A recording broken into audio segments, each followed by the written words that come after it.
jumping in right now. Knucklemania 5 has just concluded at the Wells Fargo Center in Philly.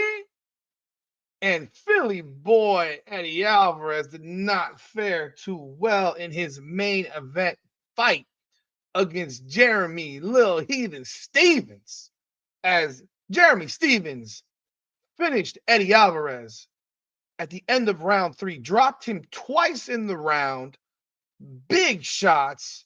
Alvarez was not doing well end of round 3. I was surprised it actually wasn't stopped right then and there, but it was allowed to go back to the corner, and Alvarez's corner threw in the towel and called it quits because Eddie Alvarez was done.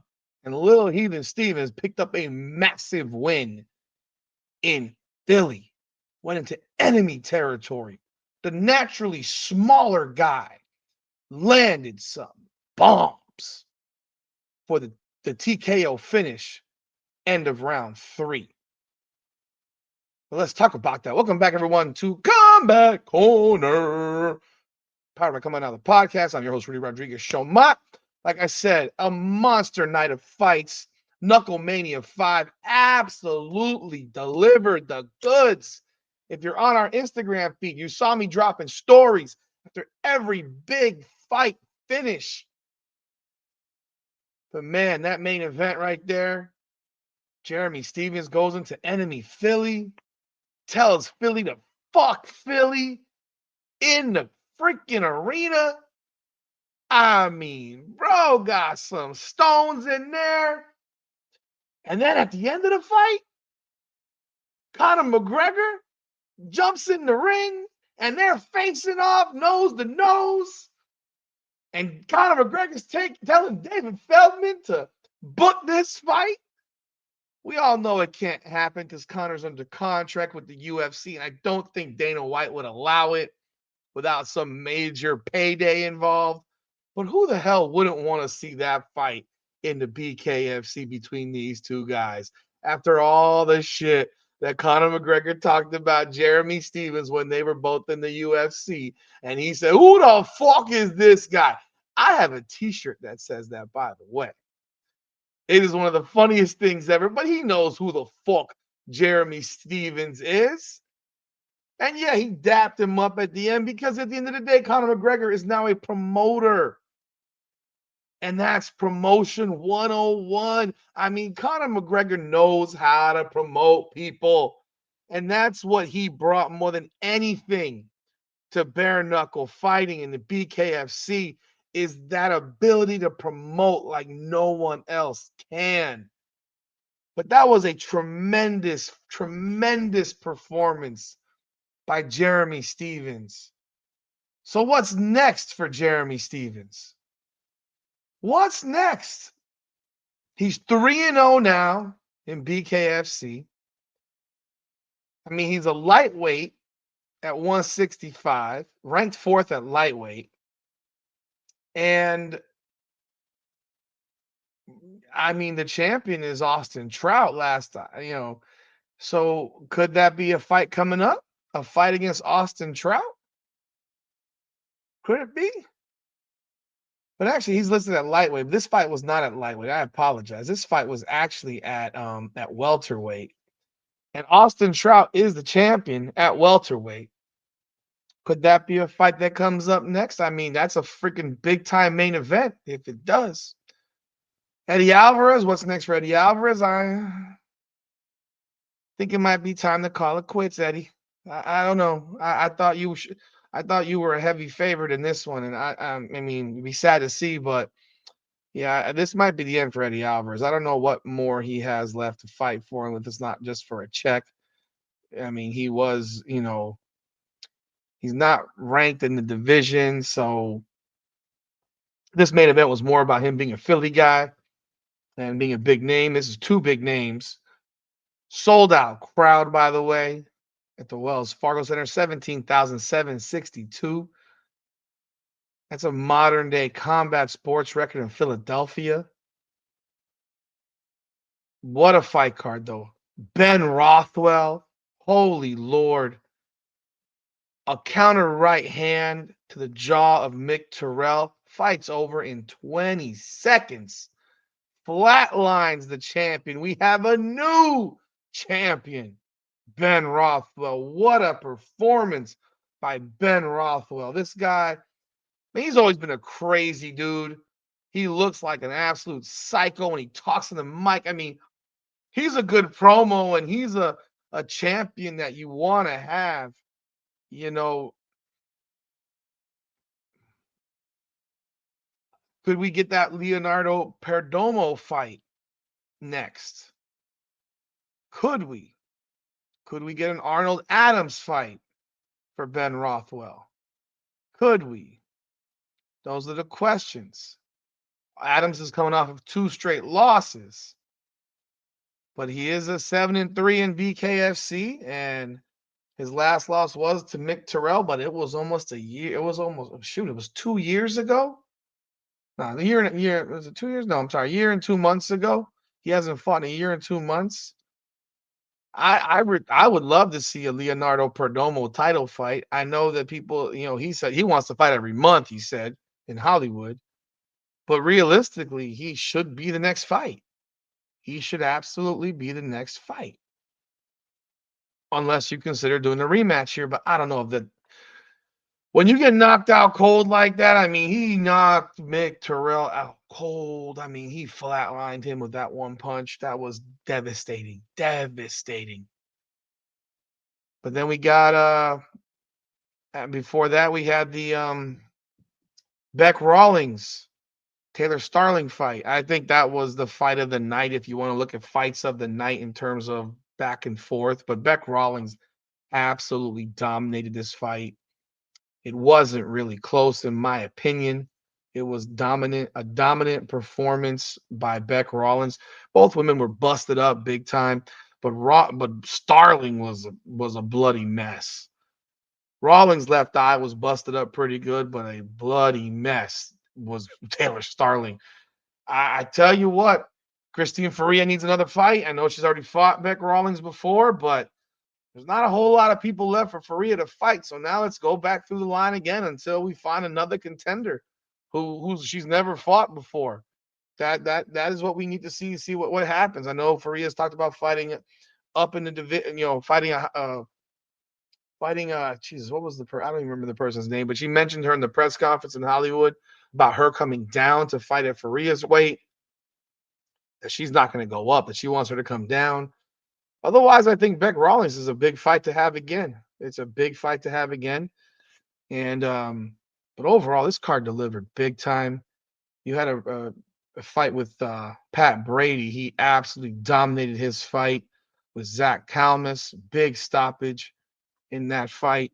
But the fun one of the night for me was John Garbarino. Oh my word. John Garbarino at the weigh-in gives Apostle Spencer a cannoli.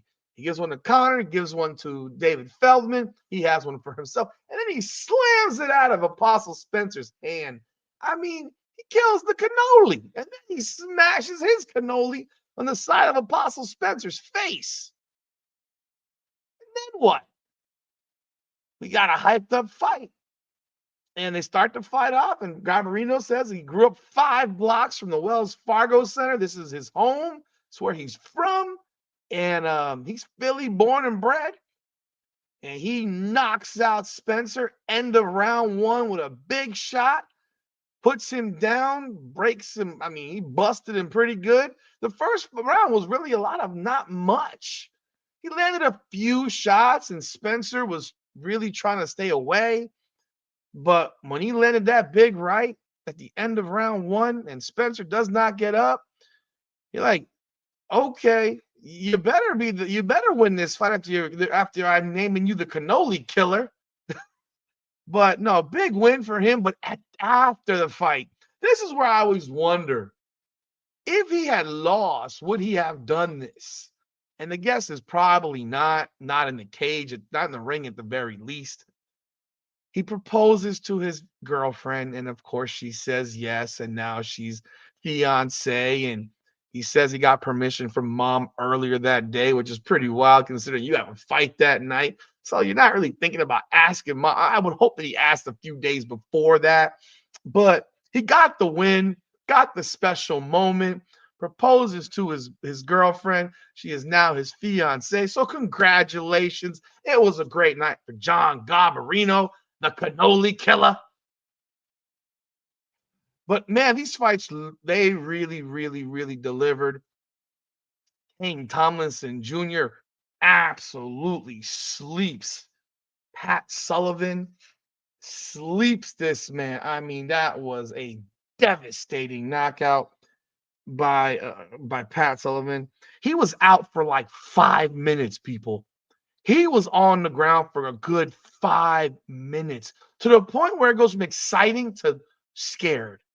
Like you knock him out, it's a massive excitement. The place goes crazy, and then he's not getting up. And you're like, oh, I hope this guy's okay. And clearly he needs to go to the hospital because he needs to be checked for concussion because I'm sure he's got one. But he was out for a good 5. And that's where it's like it goes from ooh to shit. I hope this guy's all right because he got knocked the fuck out. But a hell of a performance by Tomlinson. One of the fun fights of the night was the Dewejko fight.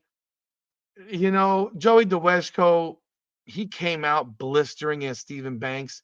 And actually, what was funny about this fight was the way Dewejko came out, it was like go low, go high. Go because he's like 5'10. Go low, go high. And that was what was going to take Banks out. He was busting Banks up in the first round. And I'm sitting here telling myself, shoot, maybe we have a fight for Perdomo. Maybe we have a fight for Leo Perdomo. That's not for a title because he knocked out Banks in the first round as well in emphatic fashion. And Dewejko looked like he was moving in that direction. But after he dropped him a second time, he kind of took the foot off the gas, which was a little surprising to me because I'm like, you need to go for the finish.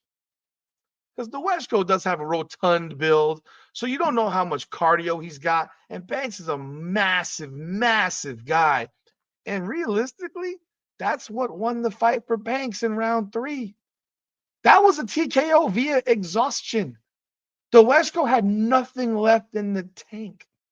Gassed the F out.